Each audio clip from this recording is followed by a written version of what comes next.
Hello, everyone. Today we are here with the Lurking Shadows Brotherhood. What's up? Is there anything you would like to say before we get started? I think I'm pretty good on that. Okay. We have a lot of different questions for you, and we are going to start with narrator questions. All right, sounds good. Okay. How did you come up with your channel name? Now that's a funny story. Me and an old friend of mine, uh, when I did music and stuff, we would collab on different projects and stuff. And me and him were just kind of talking one day, and we decided, hey, let's start a creepypasta channel together. And I was like, okay, we're watching like Mr. Creepypasta and stuff like that. So we ended up setting it up, getting it running. And we kind of he'd run it for a couple days, I'd run it for a couple days, we do it together. But due to some unforeseen circumstances, he had to back out. And we'd only had uploaded like maybe 2 or 3 videos at the time. So I took over the channel and I've been running it ever since. How did your persona come to be? Um, that, um, I don't really know, honestly. I just kind of got on that, avatar creator thing and just kind of made it up as I went. Thing that looked close enough to me as possible while still being creepy. Do you have any future plans for your channel? Actually, I do. I'm starting a kind of like a mini TV series right now, kind of an old Western creepypasta thing. That's going to be, I'm running, one episode a month for about 10 to 15 episodes for 10 to 15 episodes a season. And I'm going to see how that runs. And if it does good, then I'll go for a second season. If not, I'm just going to kill it right then. How has narrating changed you and your life? Well, for me, it's made me a little bit more outgoing, I guess. Before I was very introvert. I didn't really like talking to people. I couldn't talk in public. I didn't like singing because I could never sing. I didn't have the courage to and stuff. And now I'm to the point where I can talk to people left and right. I have courage. I have a country band and I get up there and I sing backup for my singer. I go and I sing karaoke and I do everything else, with my voice pretty much now. Why did you start narrating? It was just kind of something that, I have never done before, and I figured it'd be a good challenge at the time. It was, I've never done narrating, I've never done any public speaking ever, and so any form of speaking, I figured that'd be a good exercise tool to do, and it's paid off, I guess. Which creepypasta do you want to narrate but are having trouble doing so? Psychosis, because that one is extremely long. And I always have a problem with reading long creepy pastas because I either get out of breath or just because reading for long periods of time kind of gets tedious for me. Which creepypasta has made an impact on your life? That's a tough one. I'd have to say Jeff the Killer, um, just because honestly, when I first heard it and I first read it, it actually legitimately scared me for a couple days. I, I, I could to the point where I had a hard time going to sleep. But I mean, because honestly I thought it was real, but when I found out it wasn't, and how creepypastas are the way they are now, it kind of settled down. But those first couple of days, it's kind of changed the way I kind of think about things now. I can tell you that. Which creepypasta will you not narrate? There's really not. Sonic.exe would probably one I wouldn't do just because it's infamous for being what it is. That is it for narrator questions. The next set of questions are for you as a guitarist. Awesome. When did you get interested in music? Probably by the age of when I was 12. I was just getting out of elementary school, going straight into junior high. It was around that summer, and in our town we have a thing called the Arts for All, which is pretty much all different kinds of artists, music, art, any kind of arts and crafts kind of thing. They display it for the town. Well, I went down there and there was a classical guitar player named Edgar Cruz, and he's a very well known, and he goes to Brazil and all these other places, and he was doing a seminar down there, and I saw him, and I thought, wow, that's really cool. I want to learn how to do that. And so about a couple weeks later, I ended up getting guitar lessons, and I've been doing it ever since. Well, how long have you been playing the guitar? Oh God, I think about 15 years.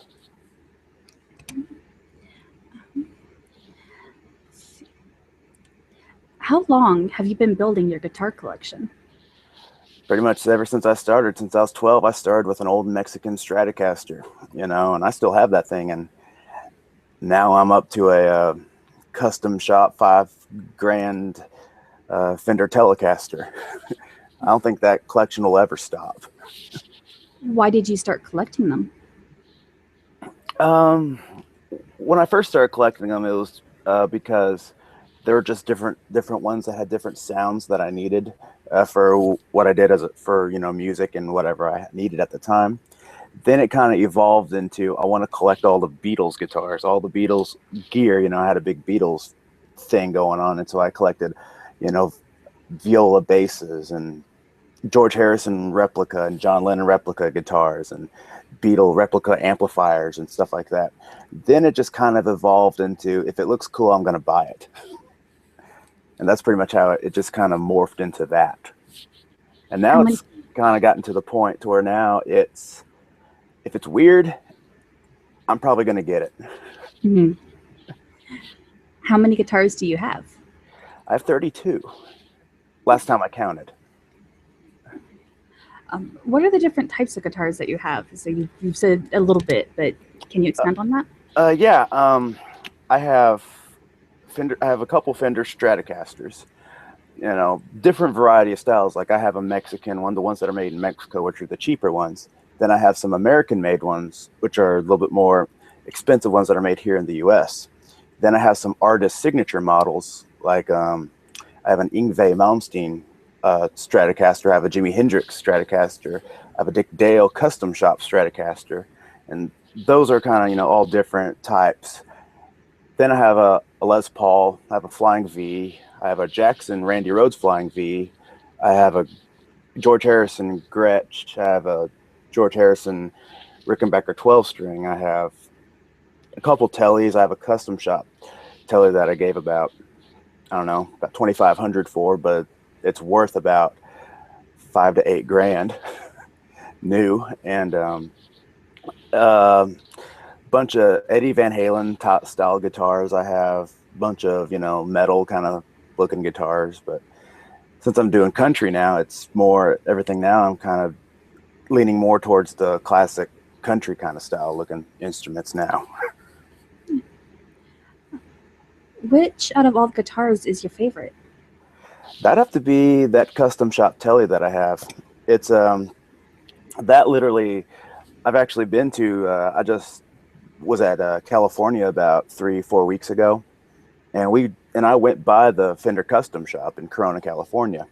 And when I was down there, I was talking to the people down there about it, and they said, and I said, they said, how much did you pay for it? And I said, I paid about 2,500 for it. And they said, well, then you pretty much stole that guitar. I said, why is that? And they said, because it's worth about $6,000 to $8,000 right now. They said, and they said they're worth that much, but they said they said we won't let anybody sell them less for $5,000. I was like, wow, that's a lot then. So I'm What? pretty proud of that. Yeah, that is something to be proud of. Yeah. Yeah. What styles of music do you like to play? I was always brought up on the classics. Um, so like I was brought up on like the Beatles, the Rolling Stones, Led Zeppelin, the Dave Clark Five, a lot of the early 50s and 60s bands I was brought up on, and so 50s and 60s stuff I can play all day long, and I love that stuff. Then when I started hitting about a teenager, I started listening to Van Halen and a lot of the hair metal bands, and so I started listening, so I can do that, and I can even get into like on a good day, I can really kind of dig deep and get into like late Metallica, Pantera kind of stuff, real dark kind of sounding stuff. Country is is what I normally do, just because I get paid to do it. And so that's my number one thing that I do is country. Classic rock, anything through classic rock. I can do old school blues. I can do new school blues. I can rock, country, metal, pretty much anything. I've even done reggae a few times. All right. That is it for that set of questions. The next Sweet. questions are for you and your band. Sweet. What is the name of the band you were in? It would be called the Terry Allen Band. How long have you been performing together? Well, the band itself has been around for like 15 years, but they've gone through different iterations, and I'm the newest iteration. I've been with them for about 3.5 years. How did the band form? Um, Pretty much our singer Terry Allen, he used to work at Goodyear for a long time, and he'd always go out and sing at karaoke and stuff. And finally, a lot of his karaoke friends just pretty much told him to get a band together, and they had a lot. He knew a lot of people who had connections, so he contacted a lot of the senior veteran musicians here in this town and got a band together, and started playing. And then eventually they kind of got him with some other guys, and people left, people joined, kind of deal. And it's kind of been just kind of a fluid thing for many years, just kind of keeping afloat. What style of music do you guys perform? We perform old school traditional country. How often do you tour? We never stop touring. I mean, we're working every weekend. What states do you normally perform in? Um, Oklahoma, because that's where we're all from. But we we usually kind of keep it to Oklahoma, Texas, Louisiana, and Kansas. But we're willing to branch out to New Mexico and Arizona and even other places other than that. What do you like about touring? The stories, a lot of stories going to and from the gigs that me and my guys, we just kind of talk. I mean, it's there's never just a dull moment around these people. It's always fun. What do you dislike about touring? The load ins, we have to load in about $1,000 of large PA equipment that takes about 30 to 45 minutes to load it in, and then we got to plug everything in, and then we got to play. And it's a lot of hard work, and it's a lot of manual labor. It's almost like being in a construction crew almost, and it's really taxing on on just physically. It's very taxing. So that's always, I don't really enjoy that, but overall it's fun. That is it for that set of questions. The next set of questions is about composing. Sweet. When did you get interested in composing music? Um, Probably about my third or fourth year when I started playing guitar. I just kind of, I would cover all these different songs, and finally I just decided, you know what, it'd be cool if I could, do it myself, make my own songs, kind of deal. And thankfully, I had my family always pushing me to do that myself, and so I kind of ended up getting the equipment to do that, and ended up, posting it online. What programs and equipment do you use for your compositions? In the early days, when I first got my computer, I used a Apogee Duet going into a PreSonus tube preamplifier, then going into my computer, and I used that for 4 or 5 years. Then I updated all my software on my computer, and the Apogee, it quit working. They quit supporting it, and I called the company, and they said, "Hey, you're just going to need to buy a new one." I said, "Well, I'm not going to do that." So I got rid of the Apogee, and I got a PreSonus Fire Studio interface, and I ditched the tube preamp because it sounds good anyway. So I go from that PreSonus into my computer now. That's pretty much it. And then program-wise, all I'm using Logic Pro 10. And then for drums, if there's any kind of drums or piano work and anything that I do, it's either Easy Keys or Superior Drummer. Where do you get your inspiration? A lot of different music I listen to. I always like if I'm. It's depending on the type of song that I'm wanting to compose. If I'm wanting to compose a really very poppy song or something, I look up old like TV show intros, from like old anime or something that just school life anime kind of thing, and I listen to that and I kind of get that kind of an inspiration, and I kind of go off of that. If I want something real dark, heavy metal sounding, I'll listen to Pantera or something. If I want something real melodic, Beatles-esque sounding, I'll listen to like the Dave Clark Five or the Beatles or something like that. But depending on the style of song I want to write, I'll listen to that style beforehand. Is there anyone who influences your work other than the way you just mentioned? Um, well, I have to say my family, they always have been a big influence on me. Just they're always backing everything I do. No matter what it is, they're always backing, helping me out, supporting me. But musical style wise, I'd have to say Eddie Van Halen's always been a big influence on me. But as of recently, my number one influence as of right now would have to be Chet Atkins, the country guitar player. I've for years, didn't really think much about him, but then, my family said, "Hey, you need to listen to this guy," and I listened to him, and I've been obsessed ever since. What are some of the difficulties you face composing your own music? Coming up with ideas.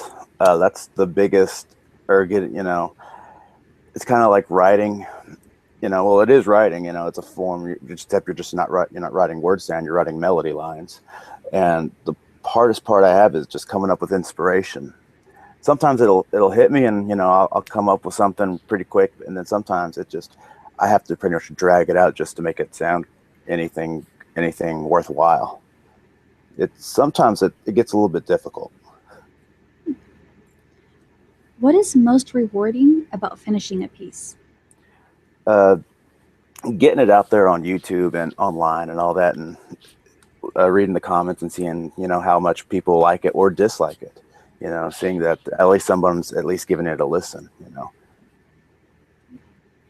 And we are on the last question for you. Awesome. What is a fun fact about yourself?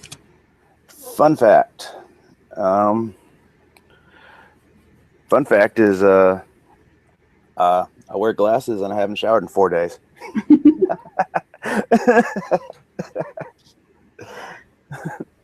Alrighty. Well, is there anything you would like to say before we wrap this up? It's been a pleasure, and I had a blast. Well, thank you very much for joining me. No problem. Anytime. To anyone who hasn't already, there are some links for you to check out in the description below. Make sure to go subscribe and comment and like and show love and support. And again, thank you for joining me today. And that is it. So, bye everyone. Laters.